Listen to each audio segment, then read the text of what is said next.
Muy buenas tardes, mis queridas hermanas, muy buenos días, según la hora que hayan ustedes escogido para hacer esta reflexión. Ya llevamos un camino bien adelante en nuestro proceso de trabajarnos a nosotras mismas con la gracia del Señor, indudablemente, en esto que llamaremos hoy vertebrar nuestra propia historia.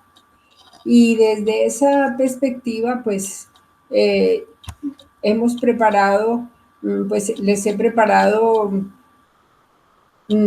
esta charla de hoy pensando que ustedes han podido ya realizar los ejercicios de ayer, que son unos ejercicios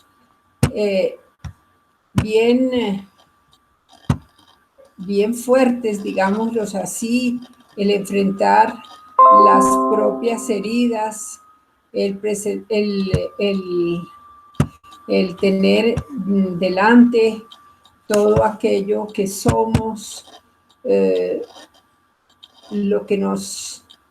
las riquezas de nuestra propia personalidad, que son un regalo del Señor, la herencia, el ambiente en que hemos sido criadas, en donde se desarrolla nuestra vocación y nuestra misión. Pero entonces, también tan importante como profundizar hoy de una manera más en serio lo que nosotras podemos hacer con ese material, con esa madera en la que fuimos talladas, de la que sí fuimos hechas. Y por eso a mí me parece pues tan importante que le demos un poquito hoy la importancia a esto que llama quizá vertebrar la propia historia. Javier Quinzá es el que escribe este libro que yo hoy de alguna manera resumo para ustedes. Primero que todo, tomar conciencia de que yo soy lo que decido ser. Lo habíamos trabajado el primer día, ¿verdad? Soy lo que decido ser. O sea, soy herencia más ambiente, soy una parte histórica, una parte psicológica, emocional, afectiva, pero soy sobre todo aquello que yo hago con mis datos, con lo que soy. Ya decía uno de los padres de la iglesia, San Gregorio de Niza, que somos hijos, yo lo puse en femenino, somos hijos más que de nuestros propios padres, somos hijos de nuestras decisiones. Yo soy lo que he decidido ser. Y aquello que ubicábamos en ese primer momento como rasgos cardinales o los rasgos centrales, centrales no. Los centrales son más superficiales. Los rasgos cardinales son aquellos que nacen de mis propias decisiones, es decir, inteligencia y voluntad unidas en una toma de decisión. Entonces, de manera que yo pueda dar cuenta de mi vida propia en una vida ordenada, narrativamente. Algunos recomiendan o recomendamos mucho hacer diarios y enseñarles a las niñas, a los niños desde pequeños a hacer sus diarios. Porque yo voy, en la medida que yo aprendo a escribir lo que vivo, lo que me sucede, mi vida se va configurando de acuerdo con un ideal, como por ejemplo el de seguir a Jesús.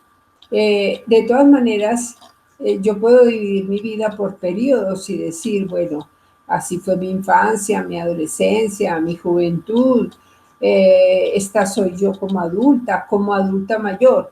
Pero entonces poner allí en cada una de esas épocas de mi vida los eventos, las personas que más configuraron esa etapa, por ejemplo, en qué momento conocí más profundamente al Señor, mi propia vocación, en fin.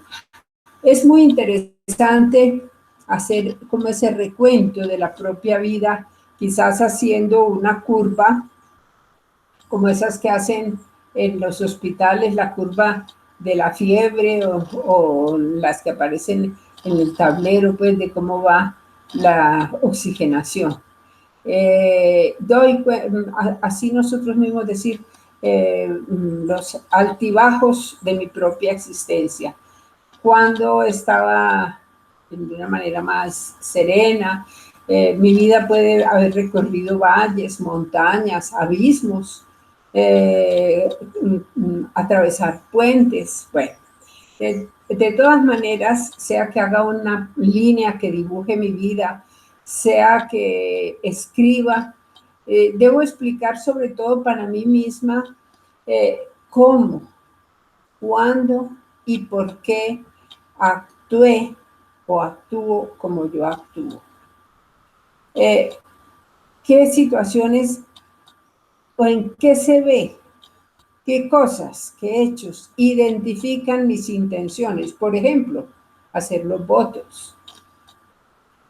Que identifican mis intenciones. Por ejemplo, asumir una responsabilidad frente a un colegio, frente a una misión, en donde se identifican mis decisiones. Por ejemplo, tener o no tener este director espiritual, estas relaciones, estas amistades, ir o no ir a mi familia, qué tipo de relaciones tengo con mi familia, mis intenciones, mis creencias y mis motivaciones. Es muy importante que yo, ¿por qué hago las cosas? Lo que hago, ¿por qué lo hago? Y entonces, así voy asumiendo la responsabilidad de ser yo misma. O sea, yo no soy así porque tocó, porque a mí me tocó, sino asumir ser esta que yo soy. Entonces, para esto es muy importante tomar conciencia de mis motivaciones, por qué hago lo que hago, de mis pasiones.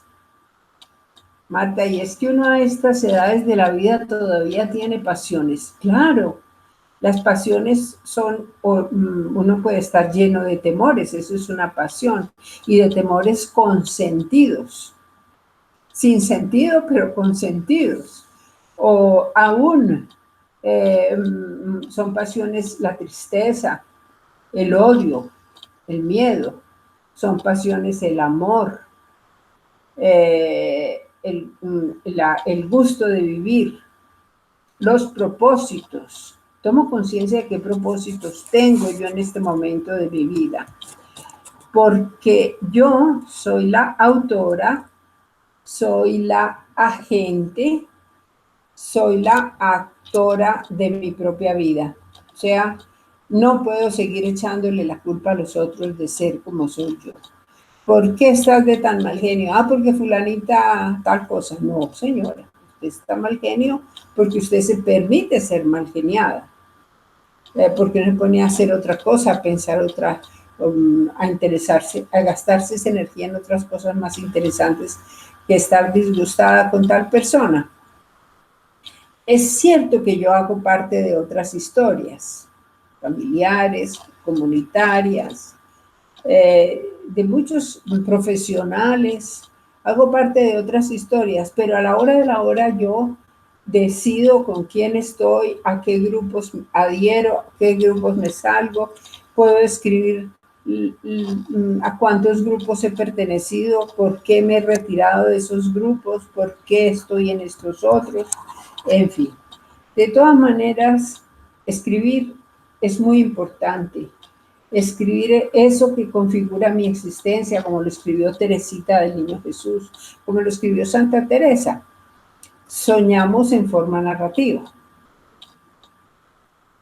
Esta mañana estaba yo escuchando una clase de psicoanálisis de 3 autoras argentinas, como ellas han vivido la pandemia, el tiempo de pandemia, y una de ellas contó 3 autoras y un autor. 2 de ellos contaron sus sueños en primera persona, como si presente me hallase, y aquí termina el sueño. Es decir, todos los sueños son muy interesantes, y ustedes habrán visto que en las librerías hoy en día de espiritualidad hay libros de Cabarrús y de otros autores que se llaman Orar nuestros sueños. Bueno, podemos orar los sueños que tenemos despiertos. Yo sueño con que durante el mes de mayo voy a preparar a unos niños para la primera comunión. Como no los he preparado ni he empezado a preparar, a buscar el material, yo eso lo tengo en mis sueños. Sueño ayudándoles a estos chicos a descubrir lo que significa partir el pan. Pero bueno, soñamos también sueños dormidos en que somos víctimas o en que somos victimarias. En fin, imaginamos los sueños y las imágenes de los sueños. Generalmente soñamos con imágenes, en imágenes. Entonces es bueno darles un contenido. Yo soy ese árbol, yo soy ese perrito, yo soy ese perrito que se subió al árbol. Bueno, ¿y por qué? ¿Y por qué estoy soñando yo esto? Soñamos en forma narrativa y recordamos también en forma narrativa. Nos acordamos de. Y esos trozos de historia son los que van constituyendo como nuestra identidad. Es muy importante escribirlo. Sería maravilloso que todas tuviéramos nuestros diarios, porque también anticipamos, hacemos planes, anticipamos situaciones. Tengo que hacer el mercado y hago la lista de las cosas que voy a ir a conseguir al mercado. Anticipamos ese viaje al mercado, pero también anticipamos otros viajes. También anticipamos cuando hacemos los proyectos para el año en una institución. Entonces, todas esas anticipaciones pertenecen a la condición humana, pero también esperamos y desesperamos en forma narrativa. ¿Cuándo saldremos de esta crisis? ¿Cómo vamos a salir? ¿Cómo va a salir Colombia? ¿Cómo va a salir Colombia y Venezuela? ¿Cómo vamos a salir Latinoamérica de estas situaciones? Creemos, dudamos, planeamos, revisamos la vida en forma narrativa. También en forma narrativa criticamos y construimos. Pues yo puse ahí una imagen de los periódicos, pero es que también a nivel interno hay otros periódicos en las comunidades, donde criticamos, construimos, hacemos fake news, nos echamos mentiras, construimos cosas que no son totalmente verificadas, que no son reales. Tenemos mucha imaginación. Y también odiamos y amamos narrativamente. Pero no conocemos el futuro, pero ese futuro nos jala, nos tira para adelante. Hace algunos días que me pidieron que escribiera algo sobre la esperanza y me puse a buscar en esa encíclica del Papa Benedicto XVI sobre la esperanza. Y en Inespe Pacti Sumus, somos hechos por la esperanza, o sea, lo que nosotros esperamos, por ejemplo, de vivir esta Pascua concretamente, de sacar estos frutos de esta Pascua, eso nos va construyendo como personas. Las esperanzas nos construyen. Yo quiero llegar a la santidad, oye uno todavía mucho eso. Quiero ser santa, como diría Santa Teresita, quiero ser santa. Ese futuro nos jala. Es preciso descubrir en esa construcción, en esta decisión sobre nuestra vida, nuestras sombras. Ya hemos hablado de las sombras, de lo que ha sido dañado y herido. Por eso es muy bueno revisar lo que escribimos ayer, lo que tenemos que profundizar de los ejercicios de ayer, ese redescubrir esas heridas y también y ahora mismo descubrir los momentos felices para hacer las paces con nosotras mismas. Es decir, perdonarnos, perdonar a los otros, pero también perdonarnos a nosotras mismas, hacer las paces con nuestra propia historia. ¿Qué sabotea nuestra historia? ¿Qué nos daña la vida? ¿Qué tenemos unos proyectos maravillosos de santidad, de realización, de llegar a tal meta, llegar a tal. Yo quiero ser una mujer así, sabia, bondadosa, de pronto se me sale el genio. Bueno, ¿qué está saboteando ese proyecto? Entonces es como una fuerza subterránea. Ahora, como este invierno sí que nos ha mostrado lo que significa una fuerza subterránea, ¿verdad? Se vienen los derrumbes, se acaban las carreteras, los puentes, esas fuerzas subterráneas se lo llevan todo. Entonces, en ese proyecto de vida que tenemos, hay unas fuerzas subterráneas que aparecen, que están detrás de lo que llamamos los mecanismos de defensa. Javier Quinsapo es el autor de este libro que estamos comentando, porque les estoy comentando. Nos dice 4. Bueno, hay muchos otros, pero él trae estos 4 como saboteadores principales de nuestra vida espiritual, llamémoslo así, de nuestro proyecto de vida. ¿Cuáles son? El mecanismo de compensación. ¿Qué es un mecanismo de compensación? Yo, por ejemplo, me siento poco querida en mi comunidad. Posiblemente yo como más de lo que necesito. Es como si la comida me protegiera de sentirme nadie en casa. Entonces, aquí estoy yo, más gordita que las otras. Eso es un mecanismo de compensación, la comida. Y concretamente del mundo afectivo. Entonces, necesito caricias, necesito ternura. Yo no la recibo así tan fácilmente, entonces aparece el mecanismo de compensación.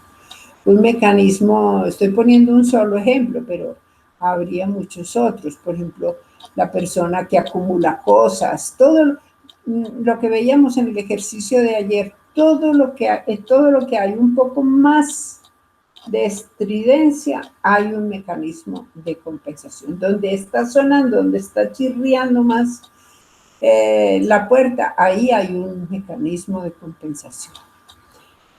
También hay mecanismos de resentimiento, esa incapacidad para perdonar, para volver a restablecer una relación sanamente, sin prejuicios. Te acepto como eres, me acepto como soy. Resentimiento significa un sentimiento que se repite, repite. Bueno, el mecanismo de culpabilidad, que es el más destructivo de todos. Estar culpabilizándose de algo por allá en el secreto del corazón. Eso es supremamente dañino y está casi siempre en la base de todas las neurosis. Y los mecanismos de comparación. Desafortunadamente, pues nuestra mente funciona por comparaciones y decimos, pues blanco, negro, grande, chiquito, fuerte, suave. Siempre conocemos lo oscuro por lo claro, lo negro pues por lo blanco. Sí, estamos siempre, nuestra mente funciona en clave binaria, es decir, de 2. Claro que entre blanco y negro hay gris, hay distintos matices, pero generalmente la mente funciona así. Y entonces, si hay una persona en mi casa más inteligente, pues entonces yo soy la bruta. Si hay una persona más bonita, pues yo soy la fea. Y eso funciona mucho en las familias, en la educación de los niños, y funciona mucho, y los abuelos comparan, y los papás comparan, y todo el mundo compara, y entonces como esta es tan inteligente, entonces ya la otra es bruta. Eso es una cosa muy grave, y los colegios a veces refuerzan eso con los premios, ¿no? Premiando a la gente, cuando cada uno está haciendo su esfuerzo mayor.